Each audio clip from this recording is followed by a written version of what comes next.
नमस्कार दोस्तों, स्वागत है आप सभी का एक बार फिर हमारे YouTube चैनल पर। गोस्वामी तुलसीदास द्वारा रचित हनुमान चालीसा वीर हनुमान को प्रसन्न करने के लिए सबसे सरल और शक्तिशाली स्तुति है। इसकी हर चौपाई अलग अलग रूप से शक्तिशाली है। जीवन की हर समस्या का समाधान हनुमान चालीसा द्वारा किया जा सकता है। हनुमान चालीसा का पाठ करने से भक्तों के सभी कष्ट दूर हो जाते हैं। गोस्वामी तुलसीदास ने हनुमान चालीसा के माध्यम से हनुमान जी के बल, बुद्धि व पराक्रम का वर्णन किया है। हनुमान चालीसा की अनेक चौपाइयों में हमारी समस्याओं का समाधान भी छिपा हुआ है। इन चौपाइयों का प्रत्येक आदमी के जीवन में महत्वपूर्ण योगदान है। भगवान राम के प्रिय भक्त हनुमान जी को अष्ट सिद्धि और 9 निधि के दाता के रूप में जाना जाता है।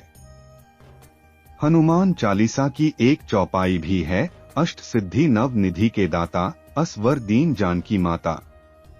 अर्थात हनुमान की भक्ति से व्यक्ति के जीवन में 8 प्रकार की सिद्धियां और 9 प्रकार की निधियां साकार हो जाती है। लेकिन क्या आप जानते हैं ये अष्ट सिद्धि और नव निधियां क्या है? तो आइए जानते हैं इसका रहस्य आज की हमारी इस प्रस्तुति में। श्री राम भक्त हनुमान को 8 सिद्धियों और 9 निधियों का वरदान मां जानकी ने दिया था और कहते हैं कि इन्हें संभालने की शक्ति भी केवल महाबली हनुमान जी में ही थी। दुनिया में सबसे कीमती वस्तुएं हैं 9 निधियां, जिन्हें पा लेने के बाद किसी भी प्रकार के धन और संपत्ति की आवश्यकता नहीं रहती हैं। हनुमान जी के पास 8 प्रकार की सिद्धियां थीं। इनके प्रभाव से वे किसी भी व्यक्ति का रूप धारण कर सकते थे। अत्यंत सूक्ष्म से लेकर अति विशालकाय देह धारण कर सकते थे। जहां चाहे वहां मन की शक्ति से पल भर में पहुंच सकते थे। इतनी प्रभावशाली थी यह अष्ट सिद्धियां।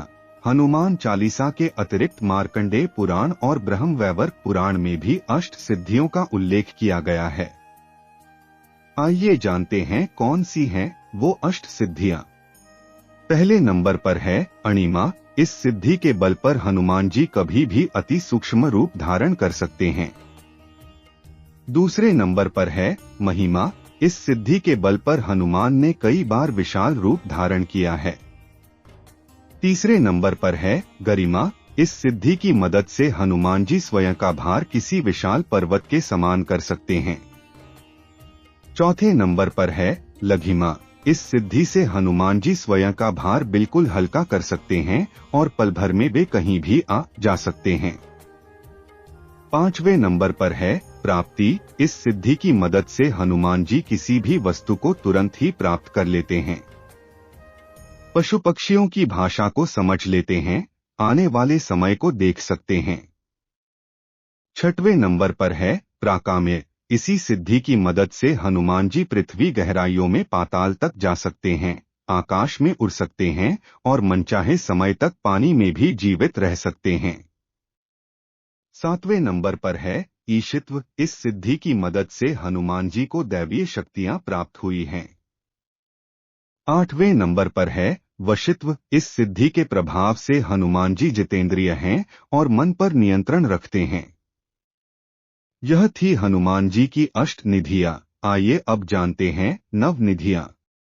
पद्मनिधि। पद्मनिधि लक्षणों से संपन्न मनुष्य सात्विक होता है तथा स्वर्ण चांदी आदि का संग्रह करके दान करता है। महापद्मनिधि। महापनिधि से लक्षित व्यक्ति अपने संग्रहित धन आदि का दान धार्मिक जनों में करता है। नील निधि। नील निधि से सुशोभित मनुष्य सात्विक तेज से संयुक्त होता है। उसकी संपत्ति 3 पीढ़ी तक रहती है। मुकुंद निधि। मुकुंद निधि से लक्षित मनुष्य रजोगुण संपन्न होता है, वह राज्य संग्रह में लगा रहता है। नंद निधि। नंदनिधि युक्त व्यक्ति राजस और तामस गुणों वाला होता है, वही कुल का आधार होता है। मकर निधि। मकर निधि संपन्न पुरुष अस्त्रों का संग्रह करने वाला होता है। कच्छप निधि। कच्छप निधि लक्षित व्यक्ति तामस गुण वाला होता है, वह अपनी संपत्ति का स्वयं उपभोग करता है। शंख निधि एक पीढ़ी के लिए होती है।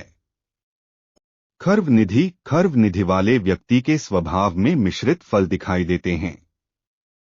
अष्ट सिद्धि और नव निधि के दाता होते हुए भी हनुमान जी को कभी भी स्वयं पर अभिमान नहीं था। सभी काम का श्रेय वह भगवान श्री राम को दिया करते थे।